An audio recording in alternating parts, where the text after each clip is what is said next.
হ্যাঁ ভাই, তাই ভাবি এত টাকা এত তাড়াতাড়ি কি করে দিয়ে দিল। যার কাছে ফুটো কড়িও ছিল না সে নিজের ঠেলা খুলে ফেলেছে, আর ঠেলা খুলেই বেশি বিক্রির জন্য ওষুধ দিয়ে খাবার বিক্রি করছিলি। এইসব শুনে গ্রামবাসীরা নিজেদের মধ্যে আলোচনা করতে শুরু করে। তখনই হঠাৎ বিজয় বলে, আমি জানি কে এটা করেছে। হ্যাঁ, আপনি কি জানেন বলুন।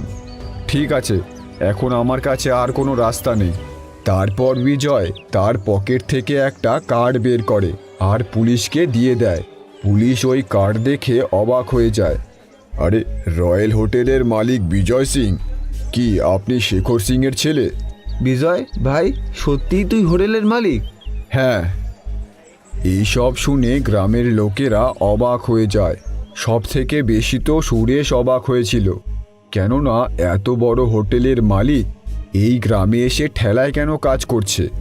ও মিথ্যে বলছে, না হলে ও গ্রামে এসে ঠেলা কেন লাগাবে? ও নকল কার্ড বানিয়ে এনেছে।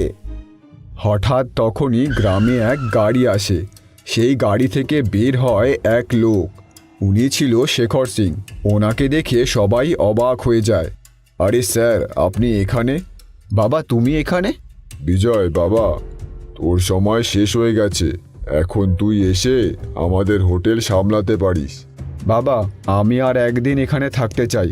এখানে কিছু কাজ বাকি আছে, সেগুলো সেরে আমি পরদিন বাড়ি ফিরব। ঠিক আছে বাবা।